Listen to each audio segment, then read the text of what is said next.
Reddit's thesaurus of words for writers.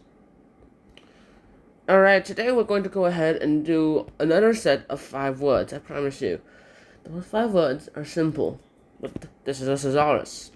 The next few words that are similes, they will not be simple.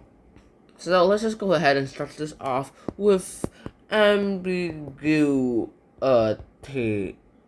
which basically means you're kind of lacking shape. You're all kind of twisted in form, and you're like a liquid. Instead of solid, which is an actual kind of solid form, you basically are a little bit going in the flow. Alright, let's start off with some adjectives. Amorphous.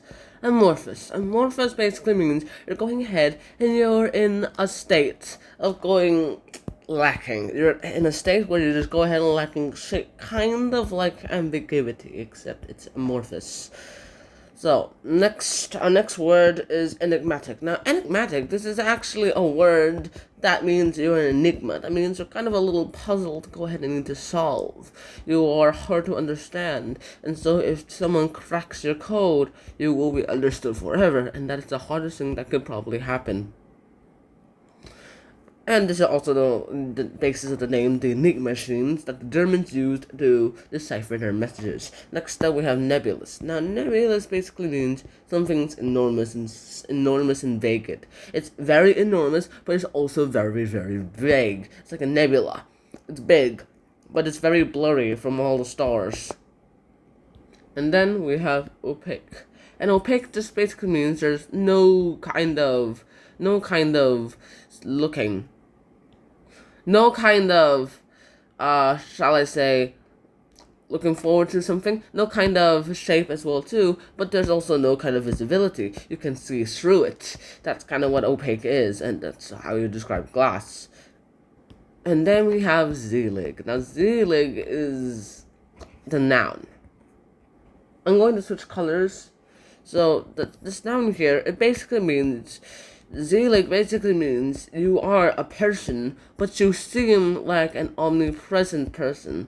Omnipresent. And that means that you are in all places at all times and you understand everything that's happening to everyone. And that is omnipresent. That basically means you are God. Or at least you just go ahead and seem like one. Now for the verb synonyms. Here it's misconstrue. And misconstrue just basically means you're going ahead and you're misinterpreting something. When you're misconstruing something, that means you're misinterpreting that. When you're facilitating, that basically means you're going ahead and you're swinging back and forth between two things. You have two options, and you're all like, should I do this one, or should I do this one? Should I go to the angel, or should I go to the devil? Should I watch a new movie about a robot? Or should I go watch Transformers? And then we have antonyms. And here we have mot juste, which basically means you were able to go ahead and describe something you wanted to say with the perfect set of words. Okay, so our 7th base word is basically angry. Now when you're angry, that's basically means you're just having this feeling that makes you mad. What is mad? Google it yourself. You know it from experience. Next up, we have acrimonious. When something's acrimonious, that basically means that thing is very disputed. And since it's very disputed, that's kind of a little bit controversial. And then our next word is apoplectic. Now, apoplectic basically means you're in a state of rage. You're not in a calm mood, and you're currently very, very, very angry. Now, when you're fractious, that basically means you're kind of very easy to be irritated, mainly because you're holding yourself all together with tape, and one tap, that all falls back out of you. You fall apart, and then you come back together, and then you're angry as hell, because the glue that puts you back together is anger. That's a terrible analogy. And then our next adjective simile is livid. Now when you're livid, that basically means you're kind of very enraged. It's basically the same as apoplectic, except it's just easier to say it. Then we have controllers, and that's just basically the mood of your anger. You probably didn't know anger had different types, right? And then we have placid. Placid just basically means you're pretty calm. That's kind of the antonym of anger. So that's the seventh word done in 3 minutes. Well, to you guys, 2 minutes. And now let's just go ahead and talk about animals. Alright, so animals. This one is going to be a bummer because we have literally 15 adjectives to go and talk about, all of which describe different animals. So let's start this off with anthropomorphic. Anthropomorphic basically means you describe animals.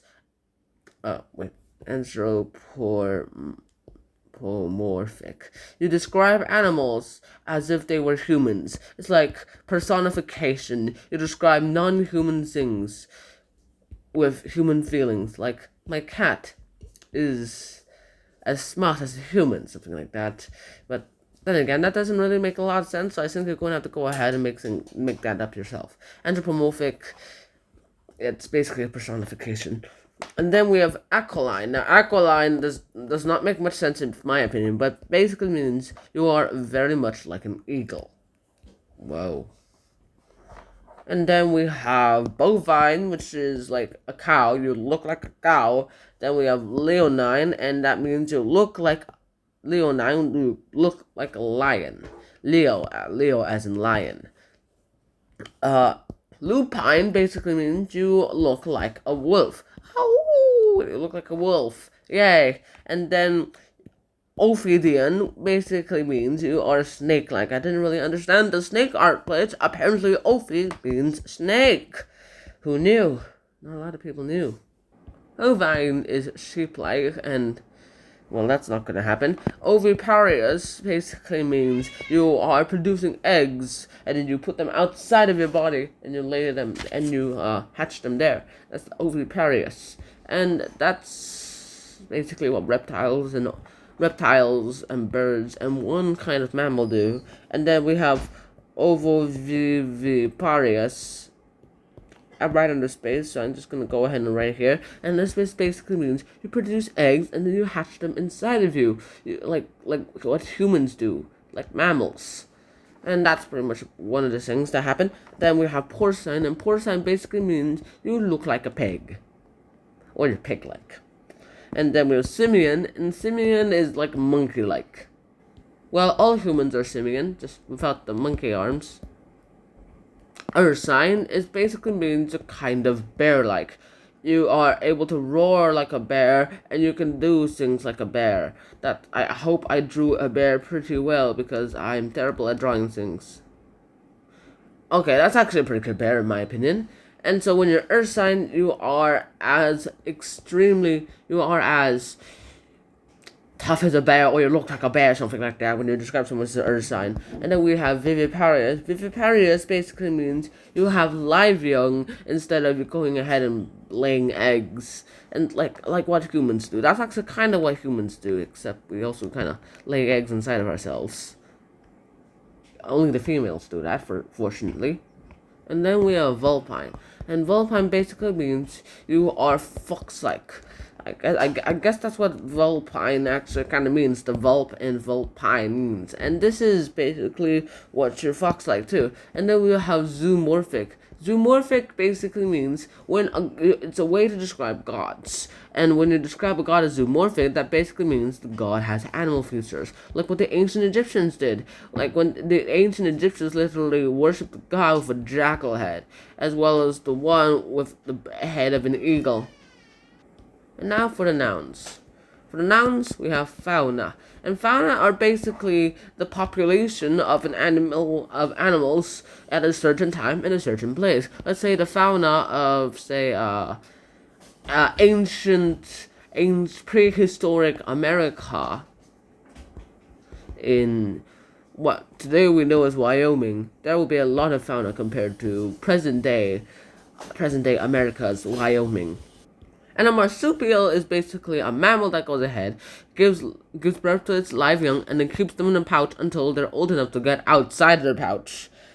And then the answer to this is herbaceous. Herbaceous basically means you are plant-like. You look like a herb. You look like a plant. Next up, we have annoy. Now, when you're annoying something, that basically means you're going ahead and you're irritating someone. When you're irritating someone, you're just making them a little bit tired and unpleasant, so they go ahead and yap at you. And so here are the adjectives, the adjective versions of annoy. And first off, we have irascible. Irascible basically means you're kind of easily annoyed. You're very easily annoyed. When you're irascible, you do not want to be told with someone. Next up, we have niggling, and this just basically means you're kind of petting. When you're niggling with someone, you're kind of petting it towards that person as well too. Then you have officious, which basically means you're going ahead and you're asserting your authority. And now for the nouns. A gadfly is an annoying fly that goes ahead and bites you and bites you and bites you. It's a person who irritates you. Also, gadflies are annoying to horses. Then we have vexation. And vexation basically means you have a kind of frustration. And when you have a vexation or something, you're like, oh man, why isn't this working? And that's, of course, kind of the vexation. You have a vexation. You are stumped. And of course, the verb versions of this is glower. Now, when you're glowering something, that basically, thank you. Now, when you're glowering, that basically means you're going ahead and you're brooding over something. And when you're brooding over something, that basically means you're going ahead and you're kind of sad about something. So you're just thinking very deeply about something. And when you nettle someone, that basically means you're going ahead and you're provoking that person. And now it's time for the antonyms. The antonyms here are affable. Affable basically means you're pleasant and you're very, very polite. Like a British gentleman, shall I say? A British gentleman. And then we have complacent, which just basically means you're kind of eager to please, like a simp. Yeah, you do not want to be too complacent all the time. And finally, we have answer.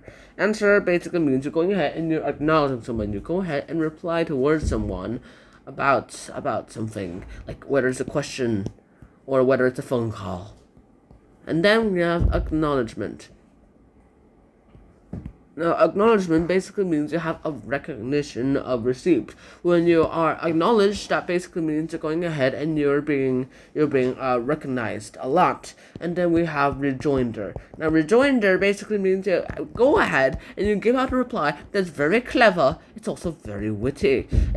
That's actually the best thing that could ever happen. But then sometimes rejoinders irritates people, annoy people, so best not to do them at certain situations. Next up, we have riposte. Riposte basically means you go ahead and you quickly respond, a cutting response, shall we say. You go ahead and respond quickly as soon as the question is over. Something, are you doing that? No! A bit too quick, so you look very suspicious.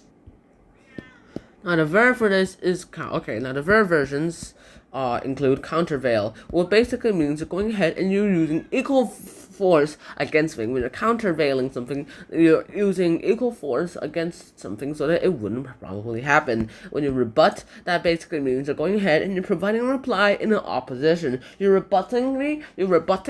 Okay, I'm actually going to have to accept it, and this is pretty common use in debates. And then we have reciprocate, and reciprocate basically means you're going ahead and you're copying something. When someone goes ahead and gives you, say, love, you go ahead and give them love as well too. When someone gives you chocolate, you go ahead and reciprocate by giving them chocolate, or probably some other way to show that you love them as well too, because their way of showing love towards you is giving you chocolate, at least in that particular situation I just said. And then we have refute, and refute basically it just means that you're going ahead and rebutting something again, except this is a meaner way to do it, and it can be as informal as you like. Then we have retort, and when you're retorting, you're just giving out a quick and annoying reply. That's a quick reply that's against what someone says. And then the antonym here is inquisitorial. Inquisitorial basically means you're going ahead, you're very inquisitive, and you're also very, very curious. And so, that is the end of Ross's Thesaurus of Words for Writers, Day 2. So I'll see you guys soon. Until next time, peace. Bye-bye! Da, da, da, da, da, da, da, da.